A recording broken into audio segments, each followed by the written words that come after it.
This goes to show if you stand up for yourself, and it doesn't matter that you're a 5 foot tall woman and it's a 6 foot tall man or whoever it is, just stand up for yourself and know what's right, and good things can happen. Welcome to Broad Strokes, a paint contracting podcast for women by women. We know how much hard work and dedication it takes to run a successful painting business, and this is the place for us broads to BS all about it. Join your host, Tana Todd, and celebrate the achievements of women who are kicking ass in the world of paint contracting. Let's BS about it.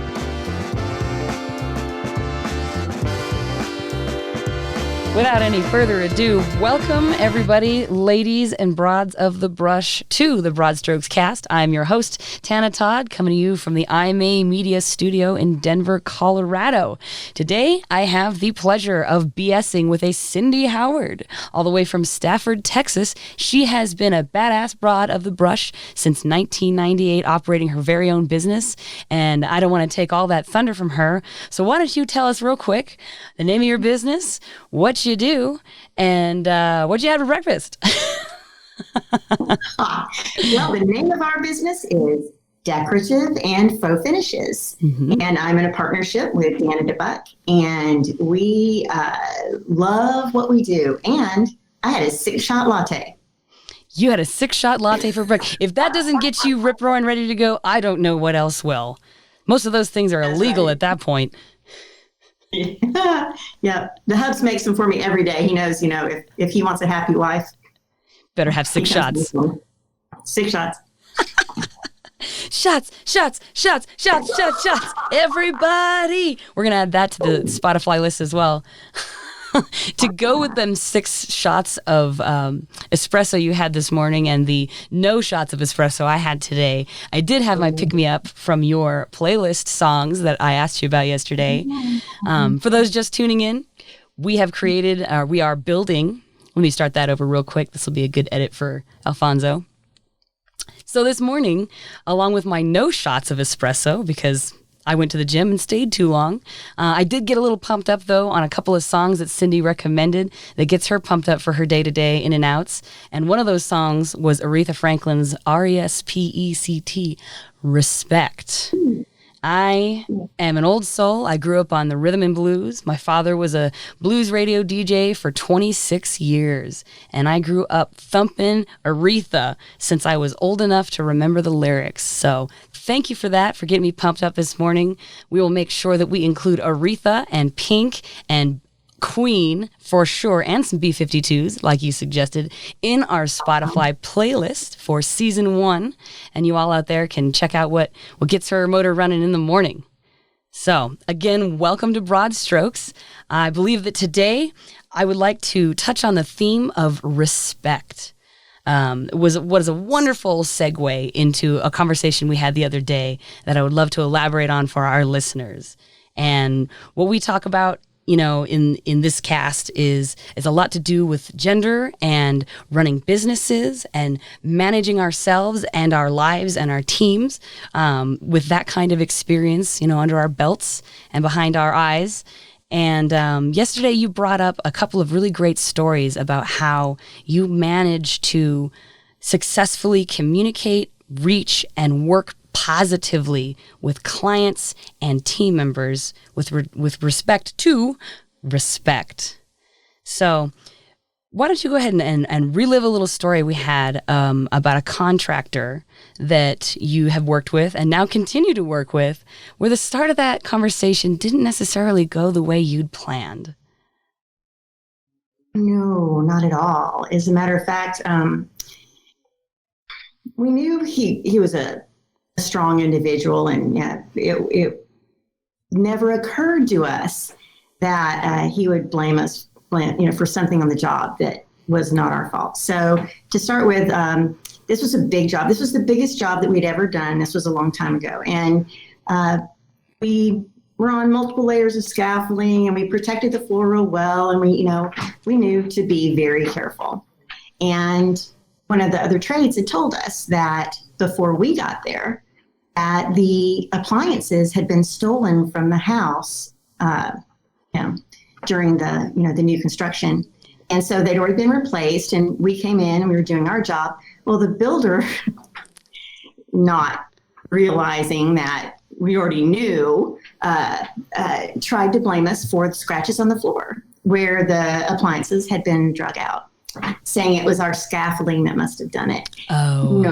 No, honey. No, didn't go that way.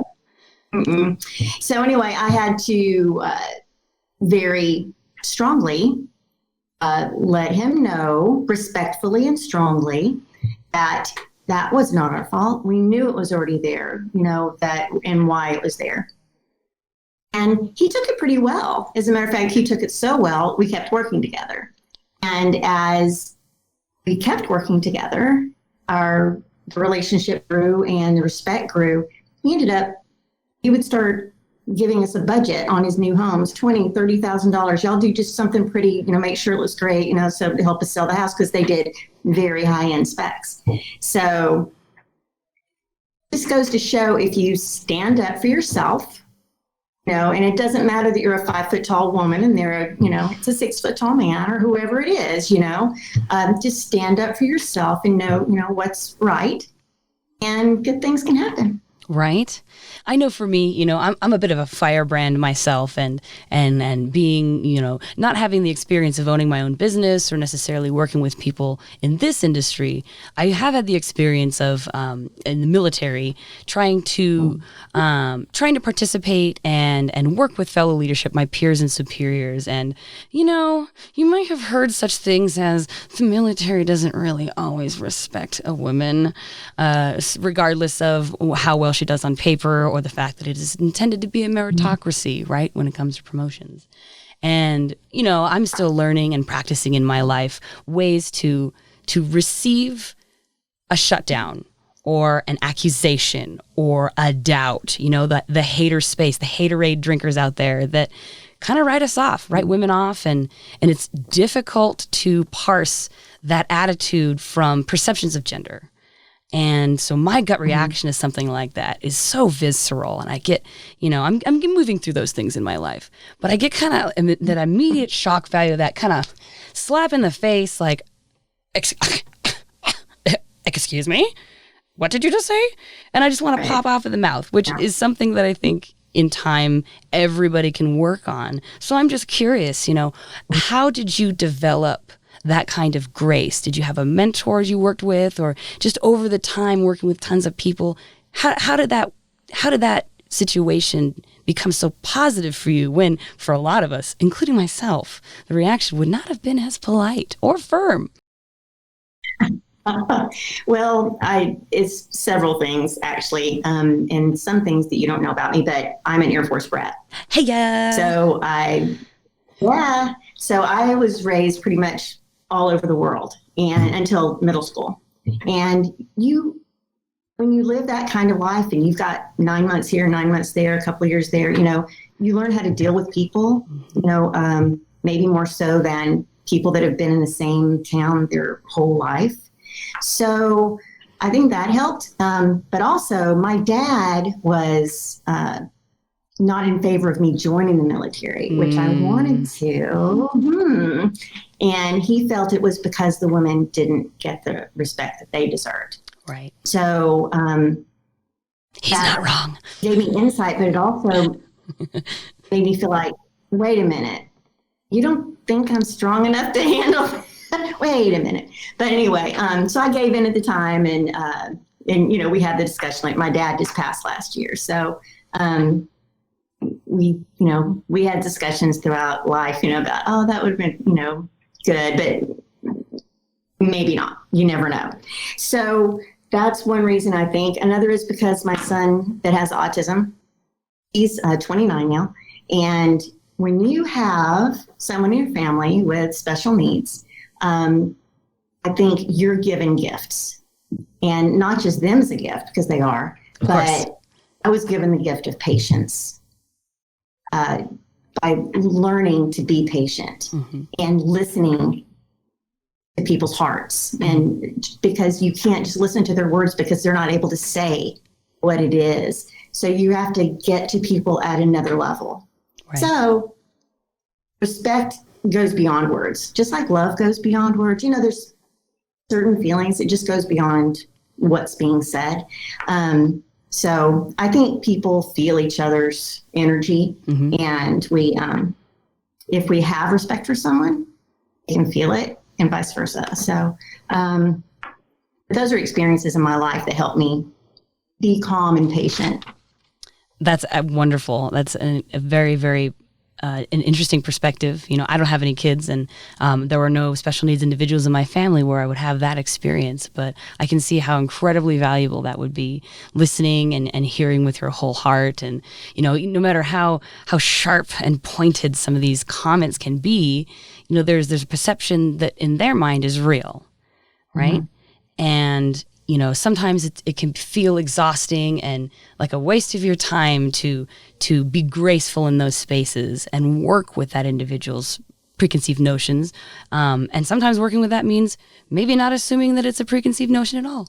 Maybe they just had a bad day and they just had the wrong tone, right? Yeah, just, taking the time to understand is good. Have you ever had an experience where you were pretty sure at the end of that conversation that there was no getting through and not really a two-way street to respect there? Most definitely. What happened? Some people don't listen, Gosh, I don't know which time. The freshest memory, the one that burned the hardest.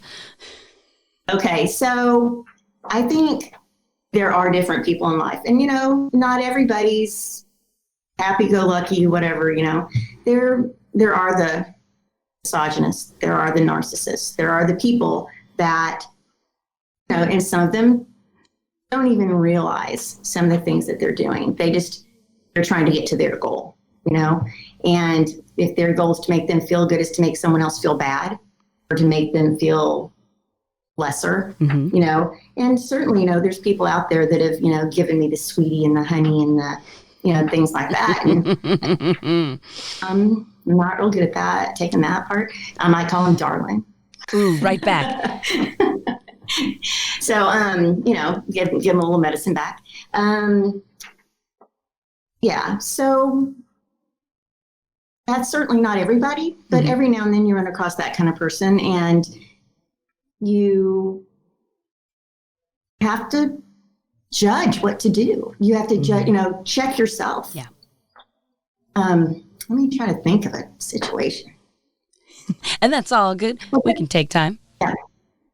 Oh, well, there was one time we had this really cute young woman on our crew, and there was a guy that kept creeping through the window, kept looking. He was another tray, like I don't know, maybe landscape or something like that. Another trade, and he's kept, looking through the window out or outside. Ew. And I went outside and I said, you need to move on.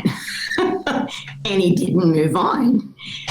Yeah. So, then you have to talk to the boss and all that. And they think you're crazy because, oh, yeah, right. Well, it can be scary because you don't know what's going to happen when it gets dark on the job and you're leaving and stuff like that. And it's not that we're weak. It's just that it could happen to anybody. Absolutely. Something bad can happen to anyone. And I'm not trying to express that we're weak in that,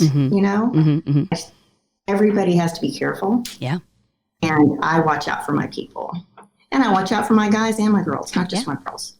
I mean, I've got 6 foot plus guys that I'd go to bat for. Yeah. Definitely. Absolutely. And they know it. Yeah. That is a great relationship to keep with your people. It's nice to feel like someone has your back, no matter what. That's just a part of leadership. That's a part of management and owning a business. Well, there was this one gentleman that, of course, he was a builder, and he didn't mean anything by it, we think. So there's a half a dozen of us. This was a while back, and we used to have crew of moms. We were all moms. We worked the 9 to 3. After we dropped the kids off and it was time to get them, that was our hours each day. So it was during that time period. And so all women, no men. And we're on ladders, scaffolding on the floor, this huge, just massive bathroom. And the builder walks in. It's probably about 1:00 in the afternoon. And he throws his hands up, drop your linen and start your grinning. Oh boy. Like, I hadn't had this many women in a bathroom. And I'm like, whoa. But anyway, and he was just being funny. And you have to know when they're just being funny and they're being ugly. Mm-hmm. So, but no, it was pretty hilarious. It was a joke. We got it. Mm-hmm. So men can do that. Men can still be funny and be men. Mm-hmm. But there's a point where they need to respect women. So yeah, but he was a goofball. And, yeah. Right. You have to be able to go with the flow sometimes. So. Totally. Absolutely. There are lots of generational differences between folks and what is a term of endearment or an expression of love is not necessarily received the same way.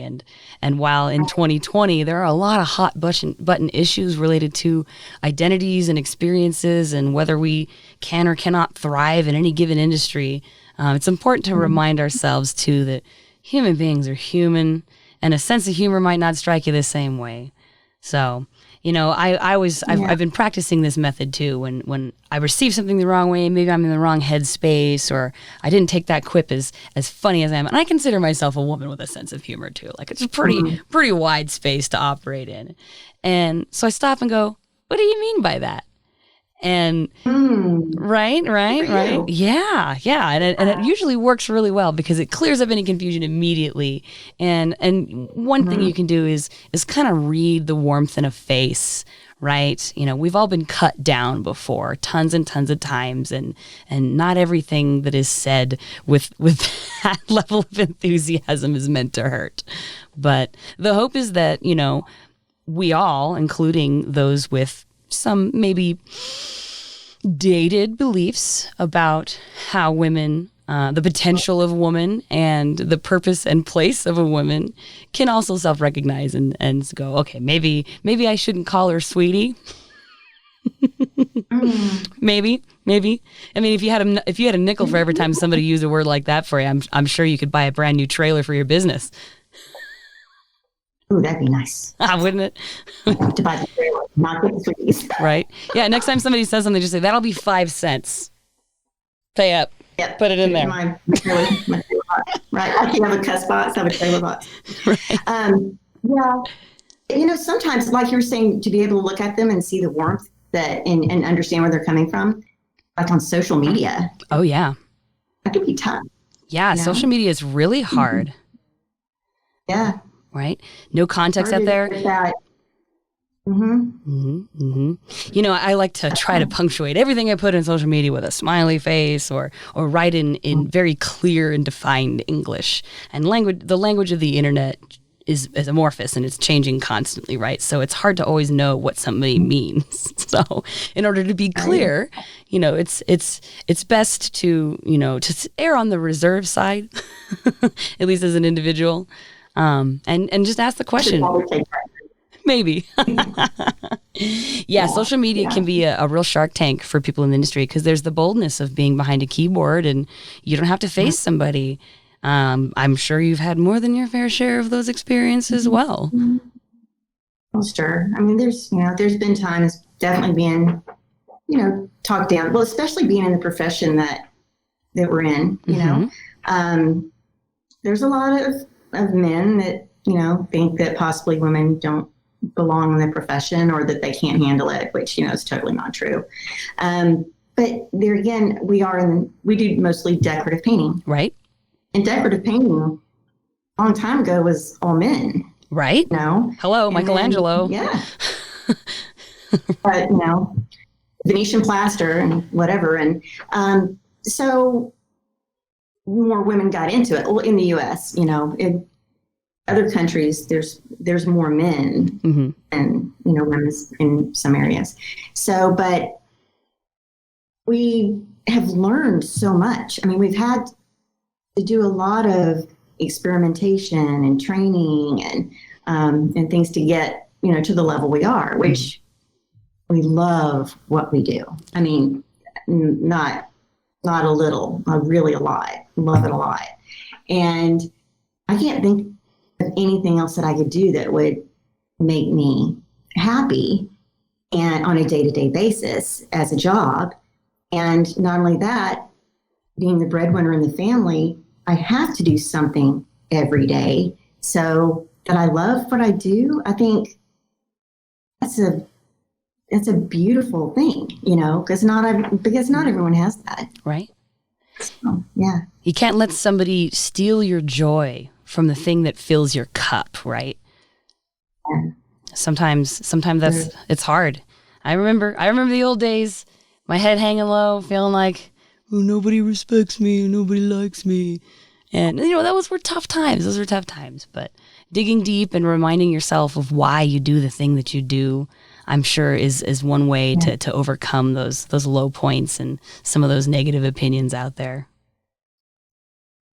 And sharing, being able to share with people, like how to do something, how to do it, not better necessarily, but, if they need information on a different way or how to prep something properly or something's failing for them and how can, it's amazing to be able to share with each other. And, if we could all share with each other a little more equally, everybody truly listening to each other.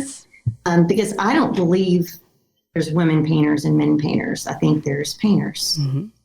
And if more people, I think, could get to that level of thinking and lose the, the sex part of it, or, just like you lose the race part, lose the, there's so many things. If we could just, who's good, who's really good at this? Let's be our best. Everybody be, tries to be their best, I would hope. But if you're good at something and you get to do it every day is my point. Mm-hmm. I don't know if it's lucky, but, or earned or whatever it might be, but it sure makes me happy. So I'm going to call that some a A and some a B. Luck provides us with opportunities on the occasion that, as long as we recognize those opportunities, is it really luck? Who knows? But you got to grab those things by both horns and just give it your best shot. Sink it in. Just send it. Yeah. On the subject of teaching and learning from each other, have you ever had an experience where you've maybe taught a man something they didn't know, and that enriched their ability as a painter? How'd that go?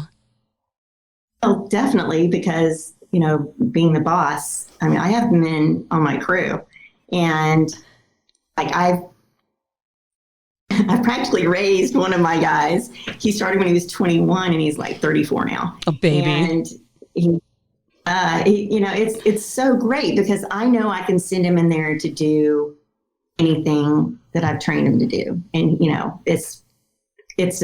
it's really cool. It's like, you've raised this baby. We have another guy that is an artist. A really beautiful artist. Mm-hmm. And there's things about faux finishing he doesn't know. And then so we teach him and he'll be like, oh, wow, and then he'll say things like, oh, I can use that in my art. I'm like, definitely. Bing. Bing. Yeah. So, yeah, it's easier one-on-one like that. Mm-hmm. And I think, again, it's more like people that don't know you. Yeah. Or people through social media, they ask an opinion on something that you may not be heard as easily. I think women have to work a little harder at that respect thing. Mm-hmm. when it comes to online conversations. Mm-hmm. And that's okay. It's okay. I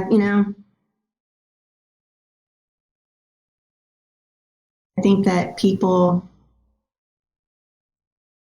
need time to let it process. Yeah, totally. That's okay. It also helps having an ally in the ring, right?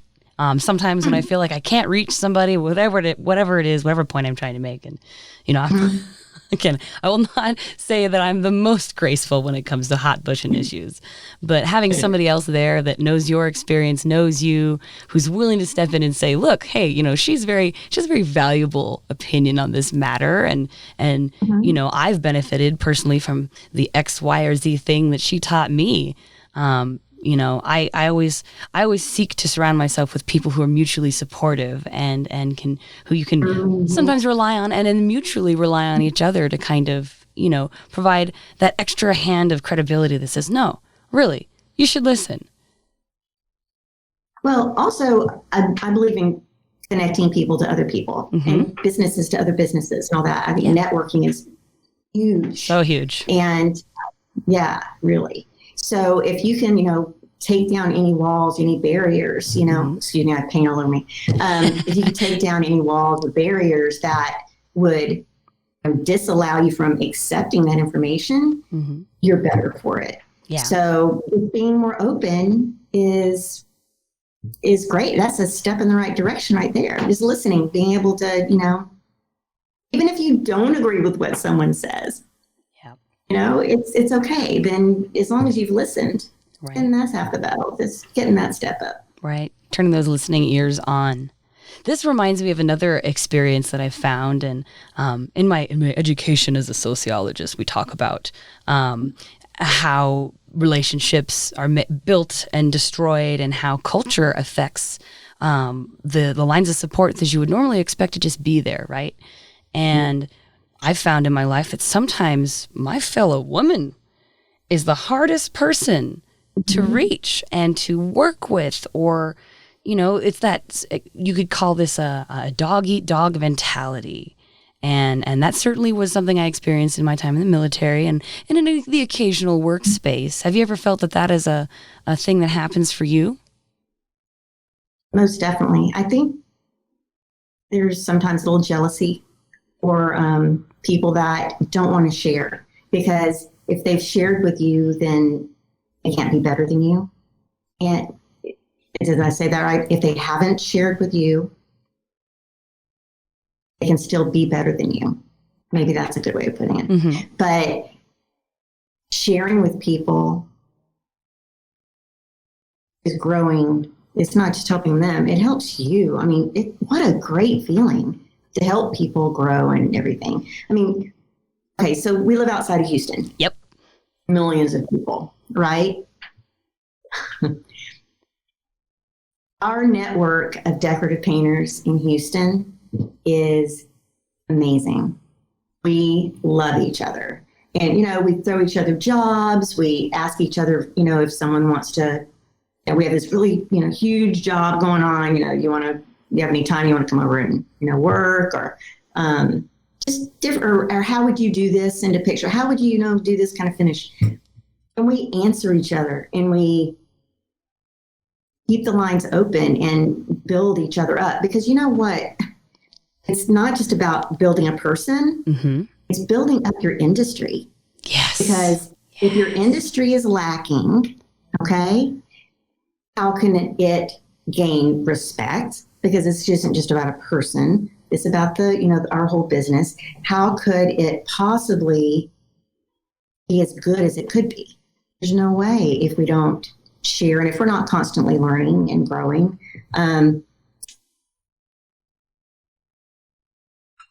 Prices.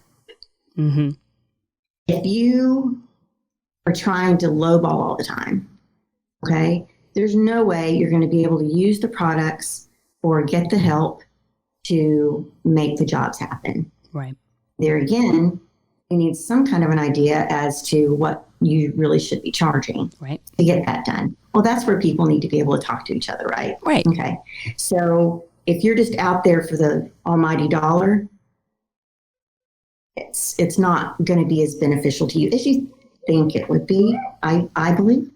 I think that by me answering other people or by other experienced finishers answering the questions, that our industry will look better in the eyes of everyone, because the work will be good. Absolutely. Because if the work is bad, there's a lot of people that think faux finishing or faux painting is sponges and rags, and that's not the way it is anymore. You want to see some of our finishes? Oh, you bet. Well, first of all, the folks that are just listening in on this podcast, you don't have the benefit of seeing her lovely backdrop, the wall she's sitting in front of. But she's truly an artist. I'm looking at a bouquet of flowers that if I roll my chair back far enough and make sure my glasses are off, they look real. You look like you're laying in a bed of giant Alice in Wonderland flowers. Beautiful hues of violet and sunflower gold and what do we call that? Blue. I call that blue jay blue. It reminds me of the feathers of a blue jay. Just absolutely stunning. These are work. all created by everyone in our company. Everyone on the crew had their hand in it some way or other. So that is incredible. And we love to brag about our people. I mean, they're amazing. And something else I like to do, I like to thank them every day. I like to thank them for the great job they did, for coming to work. Right? For, for doing what they say they're going to do. I love that. And I love to tell them how much I appreciate them. It's important. Sorry, with the tiny delay, I apologize. Could you start over on that last comment? I apologize. Oh, no problem. No, that I love to be able to tell them how much I appreciate them and that what a great job they've done. But I also feel that way with my business partner. I like to let her know how much I appreciate her and what a great job she does, because we have a partnership where we conquer and divide.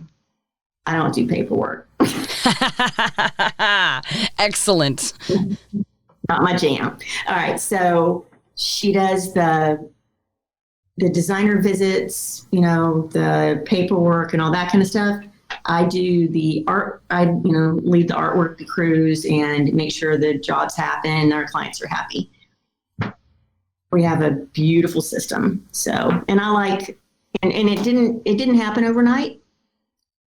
I mean, it took us a while to figure out the best way for us to handle it. Mm-hmm. It took years, and we've made it through. Oh gosh, we've made it through all kinds of challenges. We made it through 2008, the recession. Like it didn't really affect us. Which is bizarre. That's incredible. And then like now with everything going on, we opened this new studio December. Mm-hmm. So I don't know if we want to talk about that. Wow. That's the old challenge right there. Right as Pandora's COVID box is opening. So we've handled a lot as a team, all of us, because everybody had to work at making us still happen. Right. And now we've got, our schedule's full. We're good. Which is wonderful. Wonderful. It's a testament to the way that you run your business, the kind of respect that you've established and made standard within your business and within your team, and the faith that they have in you, in everything you've taught them, in the way that you've structured your business and persevered through some of the worst recessions in the entire United States history. I mean, 2008 was a doozy. One we just came through now, I mean, it makes 2008 look like child's play. So to know that you are thriving through these times is incredibly uplifting. And really, it is a testament to your ability to operate with an open heart and build a team that shares the same goals. We really care about each other and about what we do. And there is nothing that makes us happier than a happy client. Yeah. So caring about other people, crew, partners, clients, we care about our designers, our builders, and, our other industry partners.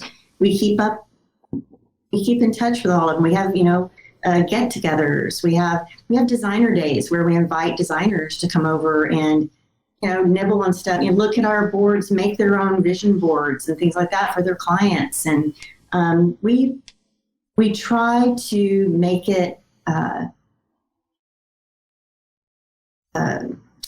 like a family, but a tribe, open, Yeah, kind of has a good word. Yeah. Yes, I like that. Yeah. Very good. Right? It takes a village. It takes a tribe. Yeah. A creative vibe. That's what we are. Yeah. There's this, there's kind of a joke, and I'm sure we've all been privy to it. You get too many creative people in one space, and all of a sudden it's just nothing but chaos. We've clearly created a semblance of order out of the incredibly talented minds of the people that you work with and who work for you. And that is also wonderful to see. Thank you. Yeah. It's a big compliment. You said something earlier that I just have to cloverleaf back on and touch on, and that was gratitude, right? This podcast today, our episode, is about respect, how it is to be respected in this industry, how you perceive those things. And you said that every day you thank every person on your team, every client, every subcontractor, everybody. And I truly believe that gratitude is in the foundation of respect. It's part of those components, that mix of concrete that you put down upon which you build something that is successful and has longevity. So, you know, it's a reminder to me every day to always be grateful for what I have. And then when I fail at something, be grateful that I have another opportunity to try again. It's nice. Yeah. Yeah. Because, you know, and if we do have a failure, you know, we can only learn from that. Yeah. So get back up, you know, get started again and go. Just go. I have a lot of respect for someone else in my life. Yeah. And that would be my husband. Let's talk about the hubs, because you were in an arrangement. Oh, I'm sorry for interrupting you. I'm going to start back over.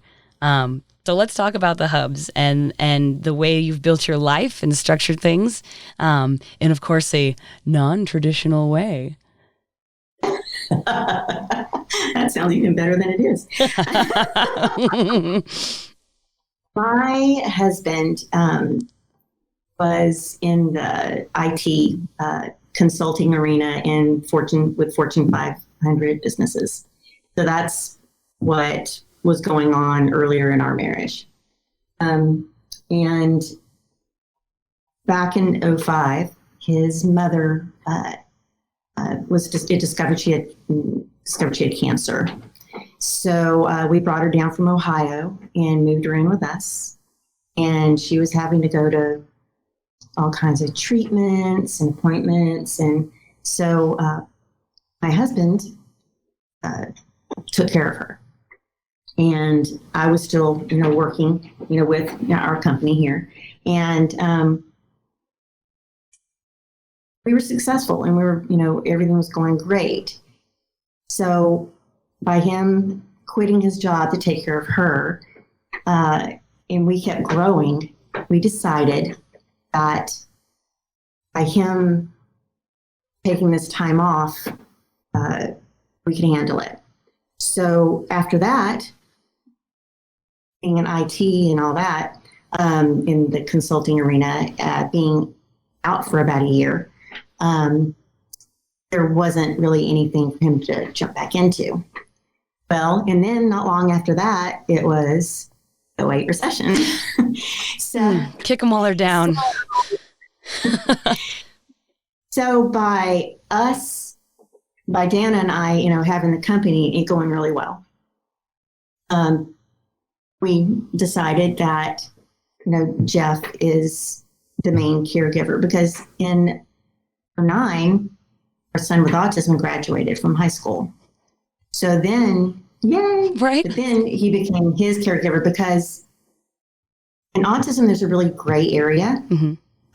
If you're very, very high functioning, you know, it's not too hard to get a job. And if you're very, very, very low functioning, there's, you know, government and other things that will take care of you. But if you're in that middle of the road, it's very, very gray, and the parents, you know, it lands on you. Picks up the slack. Yeah. So Jeff took care of Stephen, and we kept going here, and we kept growing here.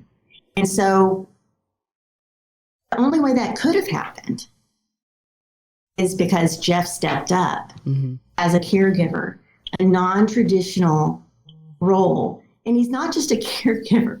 I can go home. He's gone grocery shopping. He's done the laundry. He's taking care of business. And there's men that I know, and you can correct me if I'm wrong, but I think it's a really true statement, that would never let that happen to them. They would think that's stooping to a low level, and I think it's freaking stepping up. Way up. To way up. So anyway, I just wanted to shout out a little respect to him. Oh, Jeffy Poo. I love that. We are big fans of shout outs on this show.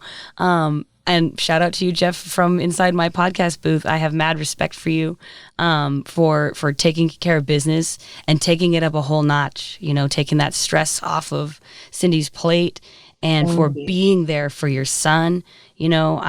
I've mentioned it before in the show. I am a daddy's girl. It makes me all choked up just to think about how sweet that is. But it's also, it's a real testament to rolling with the punches and not letting a horrible situation absolutely sink your ship, right? There's so much adversity in business when you're just getting started and, you think you've done enough research and you think you know all the right people and you get hit with a bill or an accident happens or an employee quits or a client freaks out. And, I'm sure that maybe in the early days that ran through your mind like, how can I prevent this train from derailing? What do I have to do? And in time, you develop that resilience, right? With a good team, a great support network. I mean, we could all be so lucky. Everything has evolved in my life in the right direction. Home, business, everything. And, thankful to God, thankful to my family, thankful to our, company or people. I just love, I love the support that we have for each other because, everybody, it's not like we hadn't gone through hard times. We've gone through hard times. Yeah. And, they lift me. Well, and there's times I lift them. And it's just, you have to do that for each other. And I don't know what to say. Sorry. Oh, no worries. Oh, everything you have to say is valuable to me. And on the note of shout outs, I saw Dana there for just a second as we were getting logged on. Is she hanging out within visual range of you? Or is she out doing work because she knows? No. That's cool. No, she had to get stuff ready for bed. So. Well, that's good. She's a little camera and microphone shy, but she's a hard worker. Wonderful. Yeah, we saw that in each other like 25 years ago when we were doing all the backdrops for dance recitals and all the things we were doing volunteer. I was president of the PTO and she was doing, her support stuff for her kids. And it was, those were the times of growing as a person and then taking all of those aspects of, I never knew I was going to be president of PTO for 2 years. And that was a huge lesson of how to work with people. So everything we do in life, we can take as a lesson and to grow and to also, but I think we need to understand that none of us know what everything is going on with someone else. So that's one of the things about we need to respect people to give them space enough and understanding enough to know that we don't know everything. We don't know that they didn't have that rough Monday, Tuesday, or that, that thing at home happened with their kid or, their dog died. You don't know. And it's okay for someone to not be happy all the time. Mm-hmm. Mm-hmm. Don't take it personally. Right. And right. So if someone is like not being super personable, that doesn't mean be mean back. That just means respect their space. You got your space and things will turn out, things will even out, but give people time. And that's one of my lesson in patience that I learned a long, long time ago. Mm-hmm. I'm sure some of that comes from others not really giving you time and giving you space when you needed it, regardless of how you express that need, right? Yeah, that's true. But there's, having some life challenges, it's definitely learning experiences, and we all go through some kind of challenge. And I hate it when people judge an action by someone too harsh, too abruptly. Certainly. Yep, I've been painted with too broad of strokes many a times.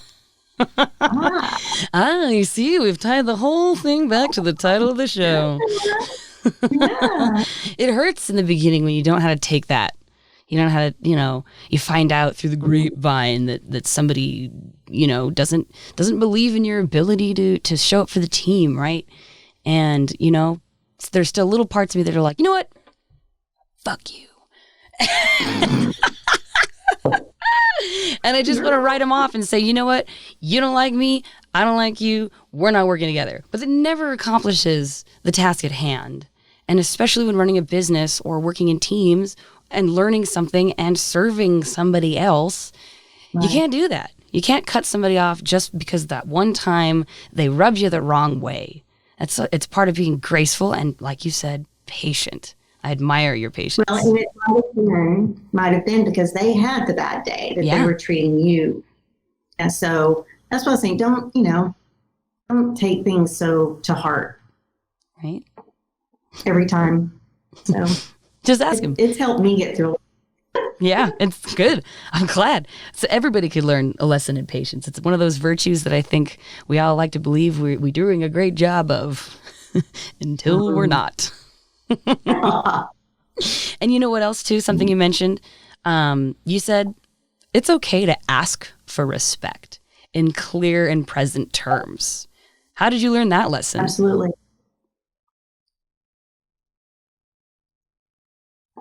Well, there have been times, just like I was telling you about the builder that wanted to throw the scratches on the travertine floor on us.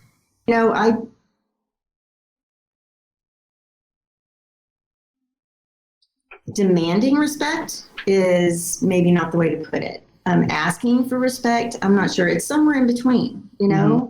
It's like, I expect respect if I'm respecting you. And so maybe it has to grow from me, right? And then it's an interchangeable thing. Mm-hmm. So, or it's, it goes back and forth. So there have definitely been times where I've had to put my foot down and let someone know that it's time for them to open their eyes and respect other people, including me. Absolutely. Yeah. But it doesn't happen much, thank goodness. It's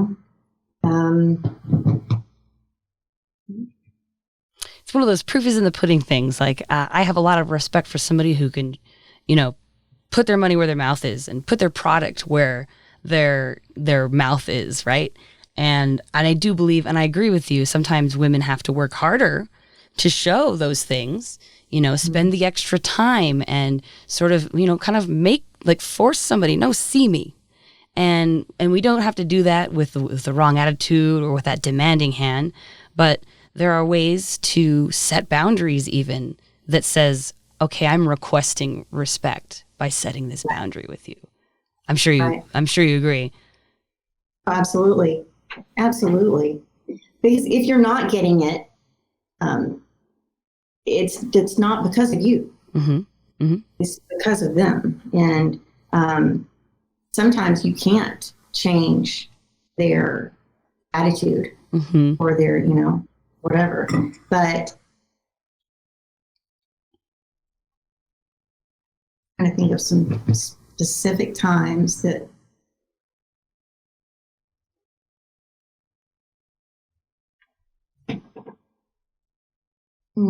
it's one of those things where you'll get in the car and 10 minutes later, like, I remembered. It doesn't take anything away from the point, though. No. For sure. For sure. Yeah, there's certainly like not a single formula to make things work for you, whether that is overcoming a conflict, a challenge interpersonally with somebody you work with, or some of the preconceived ideas that clients have. You've got to kind of, like we said, step back, try to gather as much information as possible, and listen. It's funny, being a woman, you go to a client's house and they'll want to help you with the scaffolding, or they'll want to do this. And I'm like, no, really, it's okay. You're paying us and we want you to sit back and. Also, it's a liability. Yeah, that too. And it's funny, even within the crew, they'll be like trying to open something. I'll say, give it to me. And I'll pop that lid and turn it. And oh, yeah, I loosened it for you. Yeah. I'm like, oh, yeah, right. Okay. You're like, hey, buddy, you want me to do your pickle jar next? Yeah, right. What you got? Bring it. And then you can say, it was lotion. Well, I just washed my hands. They're slippery. No, it's fun, and we try to have fun with each other. And to be honest, there's not a lot of male-female stuff within our crew, because it's just there's not. I can, and it's really funny because I can pretty much almost reach everything that the 6-footers can and stuff like that, because that little ant that is gonna make its way, but you find a way to not be obviously overmotivated. Hopefully, I try to stay a little calm. I get real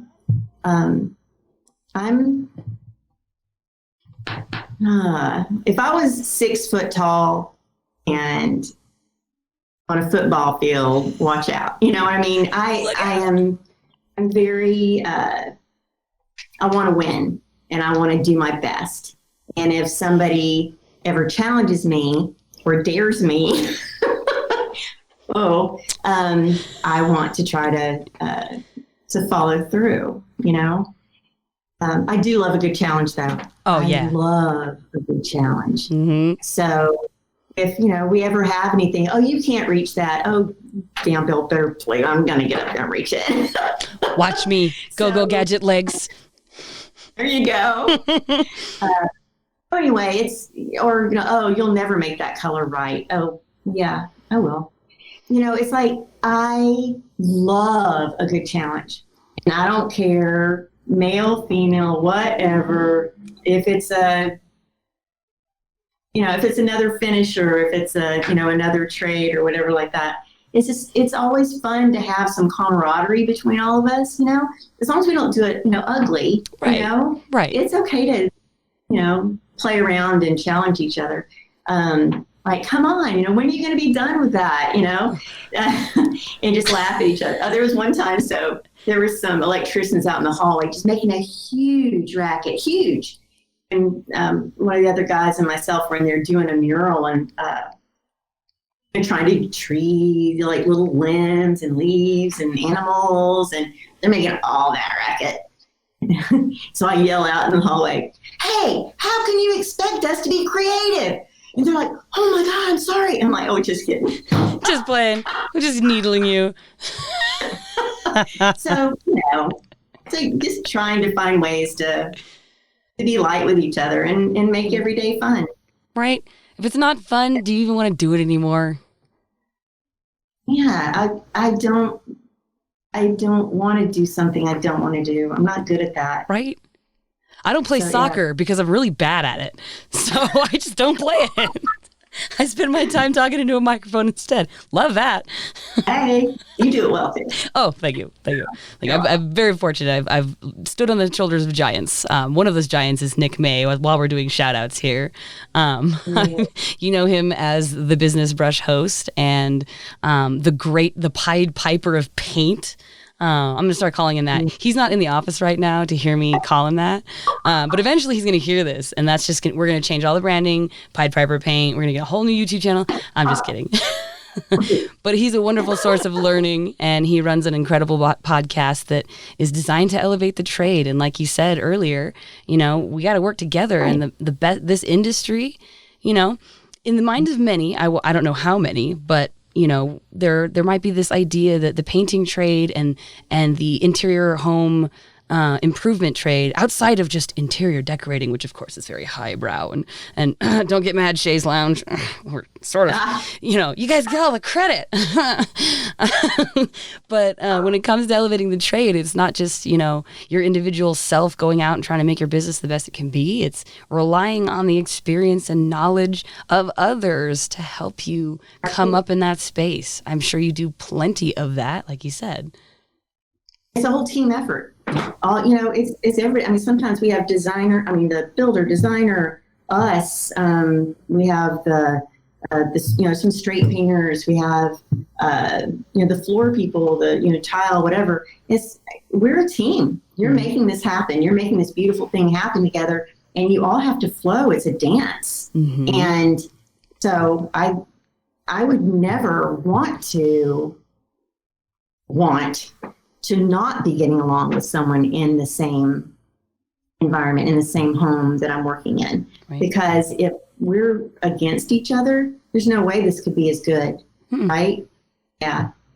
I've had the pleasure of having lunch with Nick one day. He was the keynote speaker at our IDAL conference one year. Amazing. And so that was very nice. He and I sat down and had lunch and took a break and got to know him a little bit. Really nice guy. I really enjoyed it. So, wow, we agree with you here, especially the ones of us who are paid by him. Just gonna know we really like you. Sorry, that last bit. What'd you say? I wasn't paid to say that. Nope. You're not endorsed yet.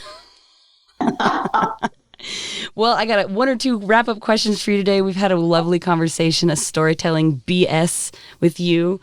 If there was one thing within this industry, regardless of your specialty or niche service, that is holding people back from, and yes, those people are women too, but holding us all back from achieving our greatest potential, what do you think that is? At least in your experience, there's no wrong answer, but it's how you feel about it. Yeah. What's holding people back? I'm not going to say COVID. I think people trying to do things too cheaply holds other people back from doing things, from showing they can do things better.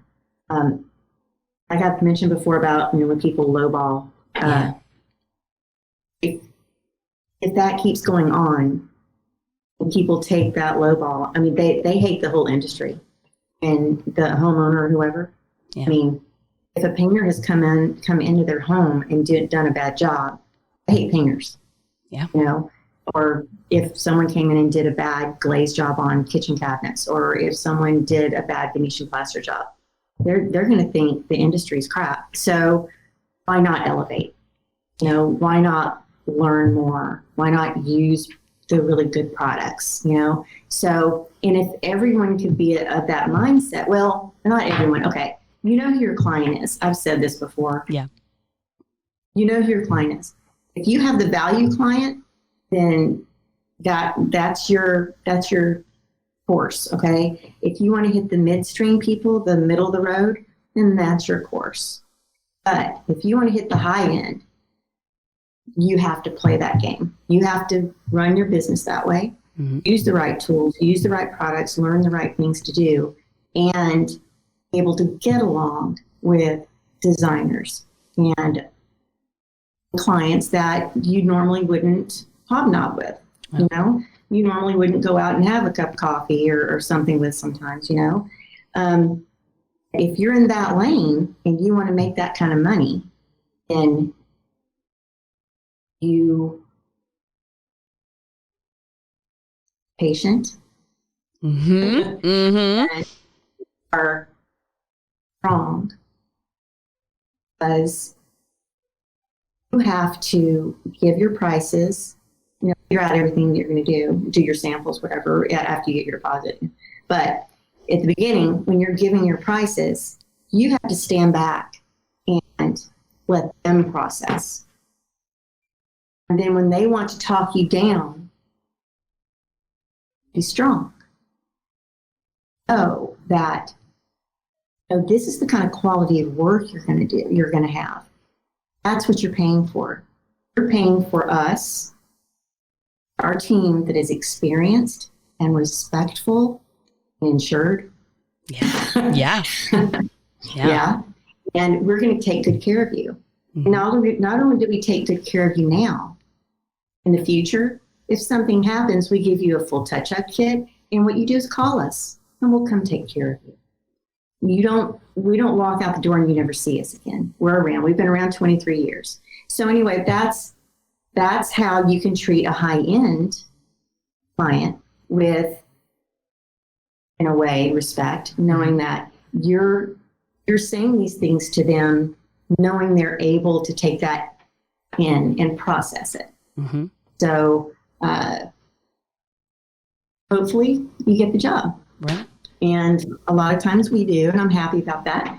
So, and like I said before about, taking classes, learning things, I'm even going to start teaching online in October. Yeah. So that's exciting. That's exciting. I know, through the Paint Hive. So I'm super, super excited about that. And I do artwork too. I have another business. I do canvas art and things. So what's the name of that business again? Of my business? Yes. Oh, it's CRH Studios. So CRH-art.com. CRH-art.com. You guys have got to check that out. Ladies, broads, all y'all out there listening, please, we'll make sure we drop a link in the description along with our behind the scenes footage and some photos from Cindy's journey as a business owner and artist. So beyond that. And I'm just curious, what's the Paint Hive? The Paint Hive is very experienced finishers and artists that are teaching online classes. Mm-hmm. And it is amazing. They've already started some of the classes. There's some like dog portraiture and some decorative, getting started decorative painting classes. I'm going to have some textural and wood panel classes. So it's going to be great. That is excellent. So imagine a quick Google search of Paint Hive will get you to the right place. The Paint Hive. The Paint Hive. The Ohio State. The Paint Hive. Awesome. Well, I'll be checking that out as well. I'm always looking for reasons to maybe develop a new skill. And maybe I'll paint something and be like, what do you think? It'll be one of those nailed it things from Instagram. Like, this is the picture I was trying to paint. And this is what I came up with. Call me and I'll help you. Oh my God. We should do that. I'm just trying to think of all these different ways that we can have fun as painters, as women business owners, as entrepreneurs, without being too serious about all things. So I'll be reaching back to you for that. And on a note on the challenge, like challenging yourself, I'm a huge fan of that. I've challenged myself my entire life. And I'm trying to cook up a painter's challenge, one where contractors from across the United States, maybe Canada, wherever we can get them, get together and we make an exhibition of our talents and our tips and tricks and hacks and the things that we've learned through all these years of experience from each other. And then we make it a competition. I love it. Yeah? Would you be on that committee? Ooh, yeah, I'm in. Okay, awesome. Cool. I'm writing this down. I've got this all recorded here. I'll come up with some stuff and I'll be like, hey, what if we did this? And I'm not an experienced painter. So, any idea you come up with, if you're up reading at night or, winding down for bed and you go, oh, this would be amazing. Paint this big geranium. And get people who don't do decorative faux finishes to try it, just so that we can develop that mutual line of respect. Like, wow, this is incredible detailed work. Like, you got to learn. What about painting with a trowel? Painting with a trowel? That's one of those little spade things, right? There's a lot of I do a lot of trowel work with my painting. It's a lot of fun. I wish more people knew how fun it is. They would do it too. And also flow, the paint, acrylic flow and all that is really cool. Yeah. I think if more people tried that, they'd see, because you don't have a lot of control of it, which kills me. Hold on. Stop the presses. I think we got to end right here. Control. Nah, we can't give that up. No, I'm kidding. That's a good thing to learn too. Yeah. That's amazing. There's a lot of fun stuff to do with painting. It's like freeing, it's using your imagination, get out of your normal head, stuff, and just go crazy with it. Just go nuts. But when I come into Denver, we're going karaoke singing. Oh, we are. That's right. We're going to come full circle on the Spotify playlist. My other favorite song, which I'm not surprised is a favorite of yours, is Pink's Perfect Song. There's actually a much harsher word in front of that word perfect, but I already used my allotted F words for this show. So I can't say the whole title. But Pink's Perfect Song speaks to me on a deep and spiritual level, and we will definitely get up there. I'll do the rap part. If you want to sing, if you want to belt out the big chorus, I'll do the rapping. You sing with me? I would love to sing with you. Right? That'd be cool. That'd be wild. We might have to sing through, like paper masks or whatever, but the little N95s, you can breathe through those pretty good and still hear. Like,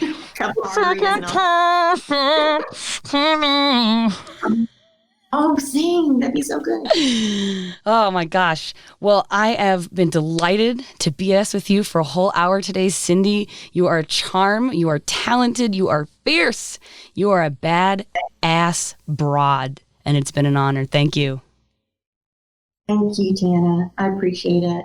Absolutely. And for those of you at the end of our podcast still hanging on and listening, make sure you check out Decorative and Faux Finishes.com. That's Cindy's regular business. And she has her art page, which is, what is that one again?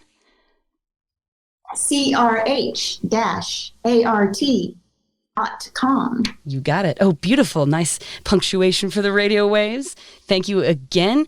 And hey, if you're out there listening and you came up with an inspiring game to add to the painters games, definitely make sure you drop a comment on our social media. Send us an email to broadstrokes@imaymedia.com, and we'll see what we can create here maybe in 2021 for some fun. So fun. Awesome. Thank you again, Cindy. You have yourself a fabulous remainder of your Tuesday. Give my love to Jeff and Dana, and keep on being the bad broad you are. Oh, that was great. Thanks, Tana. You're most welcome. Thanks for tuning into Broad Strokes, a paint contracting podcast for women by women. Be sure to follow us on Facebook, Instagram, and YouTube for behind-the-scenes content, guest galleries, memes, and more. If you want to be on the show, shoot us an email to broadstrokes@imaymedia.com. And until next time, I'm your host, Tana Todd, and it's been a pleasure BSing with you today. Sponsored by Benjamin Moore and Estimate Rocket.